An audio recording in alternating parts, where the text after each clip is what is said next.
Hello student, मैं Varun Agarwal.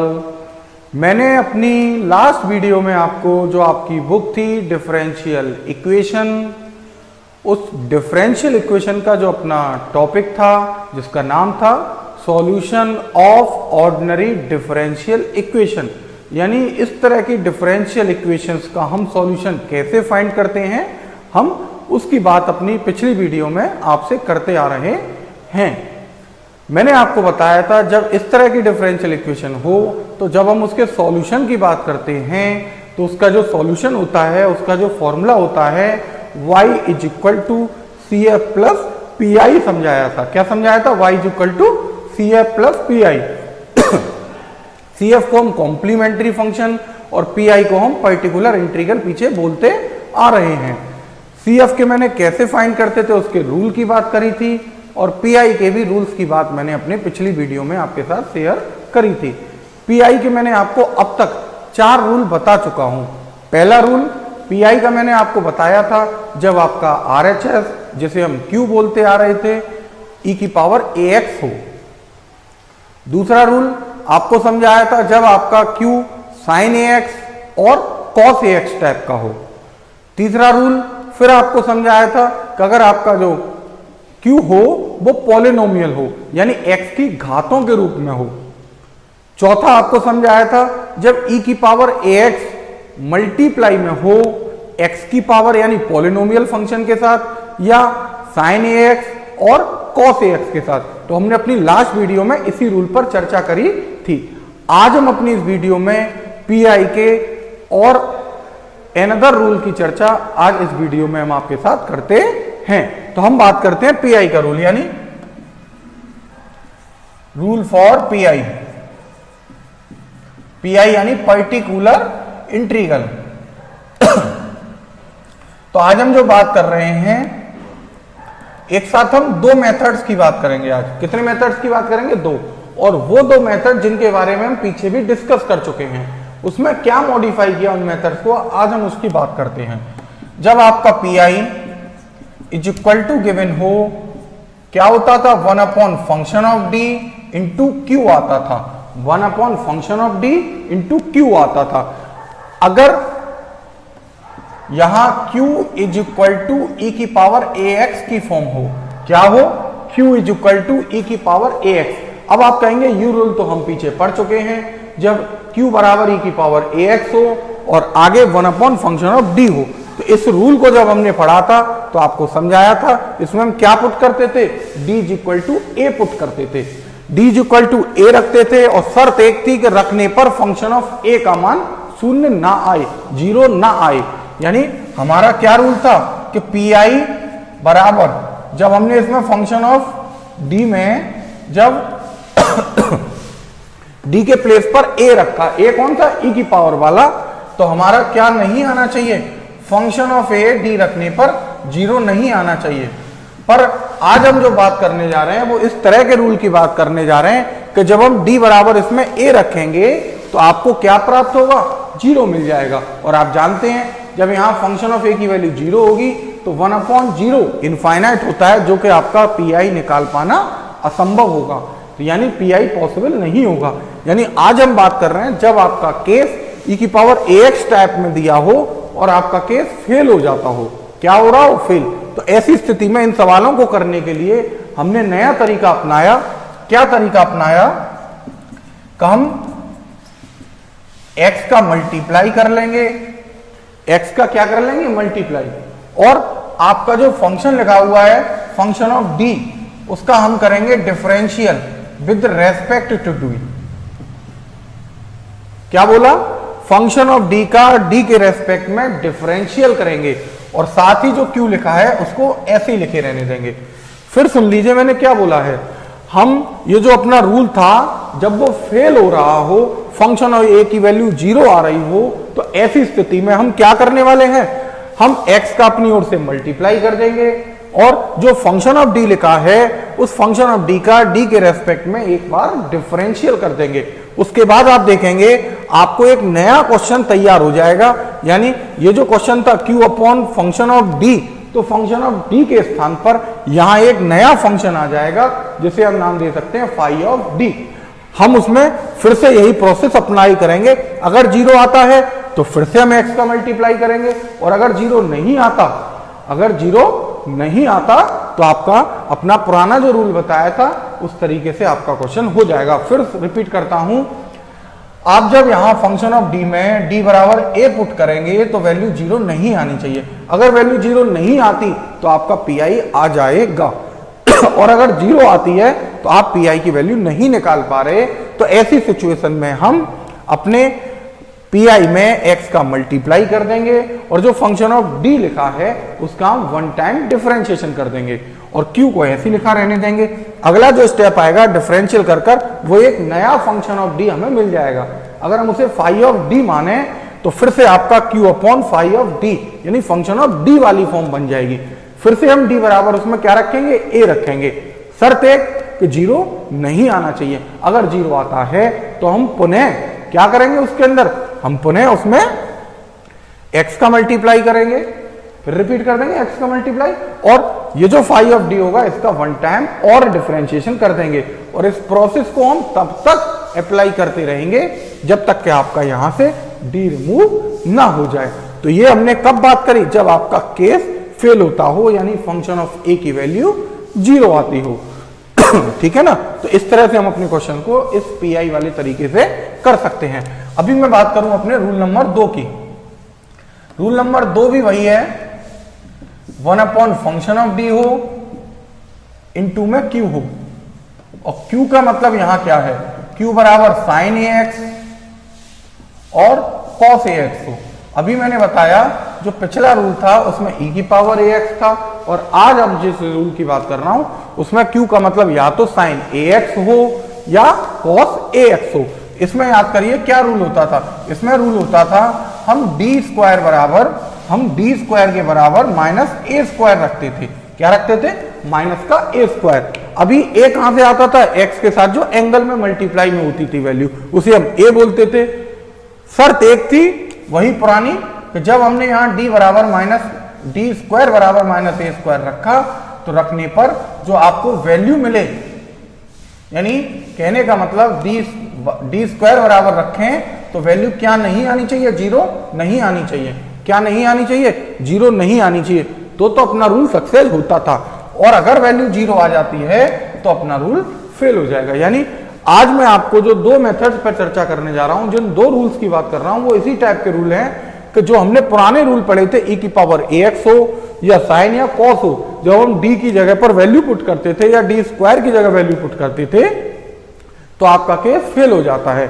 Upon में रखते ही वैल्यू क्या आ जाती है, जीरो आ जाती है। और जब जीरो आ जाती थी तो हम ऐसी स्थिति में उस सवाल को नहीं कर सकते, उसका पीआई नहीं निकाल सकते। तो उसके पीआई को निकालने के तरीके पर ही आज हम चर्चा कर रहे हैं। तो क्या करने वाले हैं, जब आपको पता चल जाएगा कि रखने पर वैल्यू जीरो आ रही है, तो जैसे यहां मैंने आपको बताया था सेम प्रोसेस यहां अप्लाई करेंगे। यानी क्या, x का मल्टीप्लाई कर देंगे, x का क्या कर देंगे, मल्टीप्लाई, और ये जो फंक्शन ऑफ d लिखा है इसको हटाकर क्या लिख देंगे, इसका differential with respect to d। यानी x का मल्टीप्लाई करेंगे, फंक्शन ऑफ d का डिफरेंशियल करेंगे with respect to capital D, और q मतलब साइन ax और cos ax जो भी होगा उसे लिखा रहने देंगे। उसके बाद फिर डिफरेंशियल करके जो आएगा एक नई फॉर्मेट आपके पास आ जाएगी, 1/5d इंटू क्यू, और अब फिर से हम उसमें डी स्क्वायर बराबर माइनस ए स्क्वायर रखेंगे। शर्त वहां भी यही रहेगी कि वैल्यू आपकी जीरो नहीं आनी चाहिए। अगर वैल्यू आपको जीरो मिलती है तो ऐसी स्थिति में हम अगेन इस जो नया फंक्शन मिला होगा उसमें फिर से x का मल्टीप्लाई करेंगे, और ये जो अपॉन में फंक्शन ऑफ d लिखा होगा उसका हम अगेन डिफरेंशियल करेंगे। इस प्रोसेस को हम तब तक दोहराते रहेंगे जब तक कि आपका वहां से d रिमूव नहीं हो जाता, यानी पीआई आपका नहीं आ जाता। तो आज के इस रूल में हम क्या बात करी हमने, तो आपका जो e की पावर ax और साइन ax या cos ax जो था, जब हम d बराबर वैल्यू रखते थे तो वैल्यू जीरो ना आए। आज हम बात कर रहे हैं कि जब जीरो आता हो हम तब की बात कर रहे हैं। तो ऐसी स्थिति में क्या बताया, बस छोटा सा काम, x का मल्टीप्लाई करना है और जो अपॉन में फंक्शन ऑफ d लिखा है उसका वन टाइम डिफरेंशियल करना है। डिफरेंशियल करने के बाद एक नए क्वेश्चन पर पहुंच जाएंगे। उसमें फिर वही रूल अप्लाई करेंगे। अगर रूल अप्लाई पुराना होता है तो ठीक है, अगर नहीं होता यानी फिर से 0 वैल्यू देता है तो फिर हम x का मल्टीप्लाई करेंगे और फिर दोबारा डिफरेंशिएशन करेंगे। और यह प्रोसेस हम तब तक दोहराते रहेंगे जब तक कि आपका PI यानी D रिमूव ना हो जाए। अभी इन मेथड्स पर आधारित हम क्वेश्चन से हम अपने इन मेथड को समझते हैं। तो अपने इन मेथड पर आधारित जो क्वेश्चंस हैं हम उसकी बात करते हैं। जैसे हमने क्वेश्चन लिया D square minus 3d plus 2 bracket में इंटू में y is equal to E की पावर x। हमें इस क्वेश्चन का जनरल सॉल्यूशन फाइंड करना है। ठीक, सबसे पहले जब जनरल सॉल्यूशन फाइंड करते थे तो हम कॉम्प्लीमेंट्री फंक्शन की बात करते थे और कॉम्प्लीमेंट्री फंक्शन निकालने के लिए हम पहले ऑक्सिलरी इक्वेशन निकालते थे। क्या निकालते थे? ऑक्सिलरी इक्वेशन, जिसे हिंदी में हम सहायक समीकरण बोलते हैं। कैसे निकालते हैं? y के जो इनटू में फंक्शन ऑफ d लिखा है, y के जो इनटू में फंक्शन ऑफ d लिखा है उसको हम 0 के इक्वल रखते हैं और 0 के इक्वल रखने के बाद उसके फैक्टर कर कर हम d की वैल्यू निकालते हैं। यहां इसके डायरेक्टली हम फैक्टर कर सकते हैं, d-2 और d-1 आएंगे। जब एक एक करके इन वैल्यूओं को 0 रखेंगे तो d की वैल्यू या तो 1 होगी या d की वैल्यू 2 होगी। तो इस तरह से हमने d की वैल्यू निकाली। d की दोनों वैल्यू रियल वैल्यू हैं और डिस्टिंक्ट वैल्यू हैं।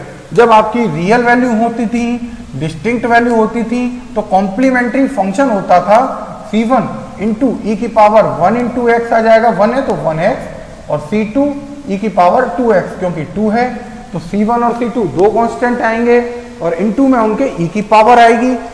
e की पावर में पहली जो वैल्यू है उसे x के मल्टीप्लाई में लिख दो और दूसरे की वैल्यू को e की पावर में x के मल्टीप्लाई में लिख दो। तो ये तो हमने बात कर ली CF की। अब हम बात करते हैं अपने पर्टिकुलर इंटीग्रल की, यानी PI की। PI का क्या था फॉर्मूला?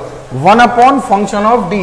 फंक्शन ऑफ d यानी जिसे हम 0 रखते थे ऑक्सिलरी इक्वेशन में। तो क्या है? d square minus 3d plus 2। क्या है? d square minus 3d plus 2। तो 1 upon D square minus 3d plus 2 into Q, into में क्यू। क्यू का मतलब यहाँ क्या? RHS कितना है? e की पावर x। क्या है? e की पावर x। अब याद करिए e की पावर ax वाला रूल मैंने आपको क्या बताया था? रूल में बताया था हम d बराबर a रखते थे। क्या रखते थे? a। अगर मैं यहां बात करूं तो यहाँ a का मतलब इस क्वेश्चन में 1 है। a का मतलब इस क्वेश्चन में क्या है? 1। तो हम यहाँ d की जगह पर 1 रखते हैं, पर शर्त एक है कि रखने पर वैल्यू क्या ना आए? 0 ना आए। तो यहाँ जब d बराबर मैं 1 रखूंगा तो 1 का स्क्वायर 1 प्लस 2 3 हो जाएगा, और यहाँ 1 रखूंगा तो 3 गुणा 1 -3 हो जाएगा, यानी माइनस और है तो -3 प्लस 3 यानी 0 हो जाएगा। यानी अपना ये रूल क्या हो जाता है? फेल हो जाता है। अपना ये रूल फेल हो जाता है। जब अपना ये रूल फेल हो जाएगा तो ऐसी स्थिति में मैंने अभी आपको बताया है, क्या बताया? कि हम अपनी ओर से x का मल्टीप्लाई कर देंगे, जैसा कि हमने फॉर्मूला रूल बनाया, x का मल्टीप्लाई कर देंगे और यहां जो अपॉन में फंक्शन ऑफ d है उसका हम डिफरेंशियल कर देंगे with respect to capital D। तो d स्क्वायर का डिफरेंशियल कैपिटल D के रेस्पेक्ट में आप जानते हैं 2d होगा। 3d यानी differential with respect to d। ठीक, किसका? d का d के रेस्पेक्ट में करेंगे तो 1 आ जाएगा, 3 इंटू 1, और 2 का डिफरेंशियल क्योंकि कांस्टेंट है कितना होगा? 0 होगा। यानी हमने अपना रूल जो आज को बताया वो क्या बताया? x का मल्टीप्लाई कर दीजिए और जो फंक्शन ऑफ d लिखा है उसका कैपिटल D के रेस्पेक्ट में डिफरेंशियल कर दीजिए। उसके बाद सॉल्व कर कर जो वैल्यू आती है हम उसको लिखते हैं x अपॉन x इंटू में 1 अपॉन 2d माइनस 3 और इंटू e की पावर x है। अब आपका एक नया क्वेश्चन तैयार हो गया, e की power ax upon function of d की फॉर्म वाला। तो मैंने अभी आपको बताया क्या करते हैं? d बराबर फिर से a रखेंगे, शर्त एक कि वैल्यू हमारी क्या नहीं आनी चाहिए? 0 नहीं आनी चाहिए। तो हम d बराबर अगर इसमें 1 रखेंगे तो ओरली हमें पता चल रहा है रखने पर वैल्यू 0 नहीं आ रही है। रखने पर वैल्यू क्या नहीं आ रही? 0। तो जब 0 नहीं आ रही तो हमने d की जगह पर क्या लिख दिया? 1 लिख दिया। 1 कहां से आया? e की पावर ax, और a का मतलब यहां कितना? 1। उसके बाद ऐसे सॉल्व कर लो, 2 इंटू 1 2 2 माइनस 3 -1, यानी फाइनली आपके पास आ गया -x e की पावर x। यानी आपका डी रिमूव हो गया और डी के रिमूव होते ही आपके पास क्या आ जाएगा, पी आई आ जाएगा, यानी पर्टिकुलर इंटीग्रल। अब आपके पास पी आई है, सी एफ है, और जब पी आई और सी एफ आ जाएंगे तो जनरल सॉल्यूशन क्या होगा, general solution of given differential equation. क्या रूल बताया है आपको, फॉर्मूला होता है y बराबर C F plus P I. क्या है formula, y is equal to C F plus P I. C F का मान पता है, पी आई का मान पता है, जब यहां रखेंगे तो आपका फाइनली आंसर आ जाएगा।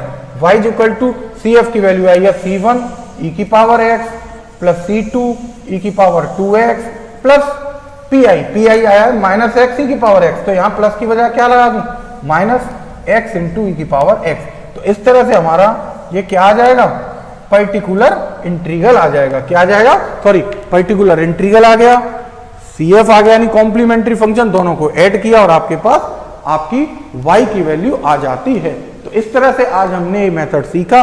तो जब आपका केस, जब हम d बराबर a पुट करते हैं और a रखने पर फंक्शन ऑफ a की वैल्यू 0 आती है और वो फेल हो जाए, तो हम उस सवाल को कैसे करने वाले हैं। अब मैं आपको जो मैंने कॉस और साइन का जब रूल फेल होता था उस सवाल का और चर्चा करता हूं कि तब हम उस क्वेश्चन को कैसे करेंगे।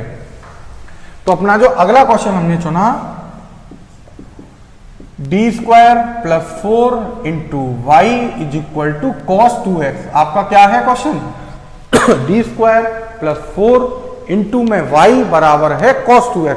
अभी हमें इसका भी क्या ज्ञात करना है, सॉल्यूशन। सॉल्यूशन निकालने के लिए हमें दो वैल्यू चाहिए होती हैं, कॉम्प्लीमेंट्री फंक्शन और पर्टिकुलर इंटीग्रल। तो पहले हम बात करते हैं कॉम्प्लीमेंट्री फंक्शन की, और कॉम्प्लीमेंट्री फंक्शन ज्ञात करने के लिए सबसे पहले हम बनाते थे ऑक्सिलरी इक्वेशन। ऑक्सिलरी इक्वेशन कैसे बनाते थे, जो फंक्शन ऑफ डी है, यहां कितना है डी स्क्वायर प्लस 4, उसको 0 के इक्वल रखते थे और उसके बाद वहां उस इक्वेशन को सॉल्व कर हम डी की वैल्यू निकालते थे। तो यहां हम डी की वैल्यू निकालें तो हम लिख सकते हैं डी स्क्वायर बराबर -4, अगली लाइन में डी बराबर प्लस माइनस अंडर रूट में -4। आप जानते हैं अंडर रूट में माइनस आता है, उसे हटाकर हम आई लिख सकते हैं। क्या लिख सकते हैं, आई। और 4 का वर्गमूल, 4 का अंडर रूट कितना होता है 2, और आगे हम 0 लिख सकते हैं। तो अपनी फॉर्म क्या हो गई, अल्फा प्लस माइनस आई बीटा, अल्फा प्लस माइनस आई बीटा। जब अल्फा प्लस माइनस आई बीटा की फॉर्म है तो ऐसी स्थिति में आपका कॉम्प्लीमेंट्री फंक्शन क्या हो जाएगा, ई की पावर अल्फा एक्स। रूल पढ़ाया था, अल्फा प्लस माइनस आई बीटा होता था तो रूल था ई की पावर अल्फा एक्स, अल्फा का मतलब 0, ब्रैकेट के अंदर c1 cos बीटा, बीटा का मतलब 2, plus c2 sin beta x, यानी फॉर्मूला था ई की पावर अल्फा एक्स, ब्रैकेट के अंदर c1 cos beta x plus c2 sin beta x. Alpha की जगह 0 वर्क कर रहा है और बीटा की जगह 2 वर्क कर रहा है। तो इस तरह से हमने अपना क्या ज्ञात कर लिया, कॉम्प्लीमेंट्री फंक्शन यानी CF ज्ञात कर लिया। अब हम बात करते हैं अपने पर्टिकुलर इंटीग्रल, जिसे हम शॉर्ट में क्या बोलते आ रहे हैं, PI। तो PI निकालते हैं, क्या रूल होता है, 1 अपॉन फंक्शन ऑफ D, और फंक्शन ऑफ D क्या है, डी स्क्वायर प्लस 4, यानी 1 अपॉन डी स्क्वायर प्लस 4 और इनटू में Q का मतलब RHS, RHS कितना, cos 2x। याद करिए इस रूल को, जब आपका cos AX या sin AX गिवन हो, 1 अपॉन फंक्शन ऑफ D को यहां से D कैसे रिमूव करते थे, हम डी स्क्वायर के प्लेस पर रखते थे माइनस ए स्क्वायर। क्या रखते थे, डी स्क्वायर के प्लेस पर माइनस ए स्क्वायर। और ए क्या होता था, याद करिए, ए जो होता था वो होता था cos AX या sin AX, जो भी हो, यहां जो x के मल्टीप्लाई में है हम उसे a बोलते आ रहे थे। तो यहां a, तो a का मतलब इस क्वेश्चन में कितना है, 2, a का मतलब कितना है 2। तो डी स्क्वायर बराबर हम कितना रखेंगे अपने इस क्वेश्चन में, माइनस का 4, 2 का स्क्वायर 2 का स्क्वायर 4, यानी माइनस का 4। रखने पर शर्त एक थी कि रखने के बाद आपकी वैल्यू 0 नहीं आनी चाहिए, 0 नहीं आनी चाहिए। यहां अगर मैं -4 रखता हूं तो -4 + 4 0 हो जाएगा, जो कि अपने इस मेथड को क्या कहता है, फेल कर देता है। मेथड आपका क्या हो गया, फेल। क्यों हो गया, क्योंकि हम जब डी स्क्वायर बराबर -a स्क्वायर रखते हैं इस क्वेश्चन में, a का मतलब 2 है, तो डी स्क्वायर बराबर जब -4 रखते हैं तो 4 रखने पर आपकी value function of -a square की 0 आती है, और जब 0 आएगी इसका मतलब आपका केस फेल हो जाता है। जब केस फेल हो जाता है तो मैंने आपको बताया है, अभी पिछले क्वेश्चन में भी बताया, मेथड समझाया था तब बताया, एक बार फिर बताते हैं। क्या करते हैं हम, x का मल्टीप्लाई कर लेते हैं, किसका मल्टीप्लाई कर लेते हैं, x का, और जो फंक्शन ऑफ d है d स्क्वायर प्लस 4 उसका हम डिफरेंशियल कर लेंगे। क्या कर लेंगे, differential with respect to capital D, यानी d स्क्वायर का डिफरेंशियल होगा 2d, d स्क्वायर का डिफरेंशियल 2d और 4 का डिफरेंशिएशन 0, और इनटू में क्या चल रहा है पीछे, cos 2x, यानी आपका जो नया क्वेश्चन आया, नई फॉर्मेट आई, वो क्या आई, x ब्रैकेट के अंदर 1/2d इंटू cos 2x। अभी हमें यहां क्या करना है, इसको d को रिमूव करना है, तो d को रिमूव करना है, cos का पुराना रूल अप्लाई कर लो, पर वहां d स्क्वायर होता था तो अप्लाई हो जाता था, तो यहां से हम d को कैसे गायब कर सकते हैं, याद करिए आपको मैंने d के बारे में समझाया है। d के बारे में क्या बताया है, d बराबर मैंने आपको बताया था कि जो d होता था वो किसको रिप्रेजेंट करता था, d dx, यानी differential with respect to x। और अगर मैं 1/d लिख दूं, क्या लिख दूं, 1/d, it means differentiation with integration with respect to x, यानी d का मतलब था differential with respect to x, और 1/d कहीं लिखा जाता है, इट मींस डिफरेंशियल का अपोजिट, और डिफरेंशियल का अपोजिट क्या होता है, इंटीग्रेशन। तो हम क्या करेंगे, 1/d का मतलब इस फंक्शन का इंटीग्रेशन कर देंगे। क्या कर देंगे, अगर यहां फंक्शन में 1/d और फंक्शन ऑफ x लिख दूं, फंक्शन ऑफ x लिख दूं, इट मींस इसका मतलब क्या हो जाएगा, 1/d फंक्शन ऑफ x का मतलब इंटीग्रल किसका, फंक्शन ऑफ x का, किसके रेस्पेक्ट में, x के रेस्पेक्ट में। तो अभी अब इसका मतलब क्या हो जाएगा, हमें इंटीग्रेशन करना है, किसका इंटीग्रेशन करना है, cos 2x का, किसका इंटीग्रेशन, cos 2x का, cos 2x का integration with respect to x। तो आप जानते हैं cos 2x का integration with respect to x, cos का होता है sin a है, a अपॉन में आ जाएगा यानी 4 हो जाएगा, और sin 2x हो जाएगा, यानी क्या यहाँ d है, d रिमूव हो गया, इंटीग्रल भी रिमूव हो गया, यानी डिफरेंशियल भी रिमूव और इंटीग्रेशन भी रिमूव। तो हमारा ये क्या आ गया, पी आ गया। कब आया ये पी, जब आपका रूल फेल होता है तो मैंने अभी क्या बताया, क्या करते हैं, अपनी ओर से x का मल्टीप्लाई कर देते हैं, x का क्या कर देते हैं, मल्टीप्लाई, और फंक्शन ऑफ d का हम डिफरेंशियल कर देते हैं। तो हमने फंक्शन ऑफ d का डिफरेंशियल कर दिया, x का मल्टीप्लाई किया बाहर, और डिफरेंशियल करने के बाद जो नई वैल्यू आएगी उसमें हम पुराने रूल्स को फॉलो करेंगे, क्योंकि यहां 1/d की फॉर्म थी, तो 1/d का मतलब क्या होता था, function of 1/d into function of x का मतलब क्या है, फंक्शन ऑफ x का integration with respect to x। तो यहाँ cos 2x था, cos 2x का इंटीग्रेशन कर दिया, इस तरह से आपके पास pi आ गया, cf आ गया। तो solution of given differential equation क्या होगा, फॉर्मूला होता है y इज इक्वल टू कितना, cf प्लस पी आई। आपके पास cf भी है, पी आई भी है, तो फाइनली आप वैल्यू लिख सकते हैं y is equal to cf का मतलब e की पावर 0x, आप जानते हैं 1 होगा, तो सिर्फ हम क्या लिख सकते हैं, c1 cos 2x plus c2 sin 2x, और इनटू में कितना प्लस लगाते हुए पी आई कितना, x/4 sin 2x plus x/4 sin 2x। तो इस तरह से हमने अपना क्या ज्ञात कर लिया, दी गई डिफरेंशियल इक्वेशन का क्या ज्ञात कर लिया, सॉल्यूशन। तो दी गई डिफरेंशियल इक्वेशन का हम सॉल्यूशन कैसे फाइंड करते हैं, पहले कॉम्प्लीमेंट्री फंक्शन निकालते हैं और फिर हम पर्टिकुलर इंटीग्रल निकालते हैं। पर्टिकुलर इंटीग्रल निकालने के मैंने आज आपको नए रूल सिखाए कि हम कैसे हम अपने क्वेश्चंस का पर्टिकुलर इंटीग्रल फाइंड करेंगे। तो आज मैंने अपनी इस वीडियो में जब केस फेल होते थे हमने उनकी चर्चा करी। मैं अपनी अगली वीडियो में पर्टिकुलर इंटीग्रल पर आधारित कुछ नए जो अपने रूल्स हैं उनकी हम चर्चा अपनी अगली वीडियो में करेंगे। तो अपनी अगली वीडियो तक के लिए आप सबसे मेरा नमस्कार।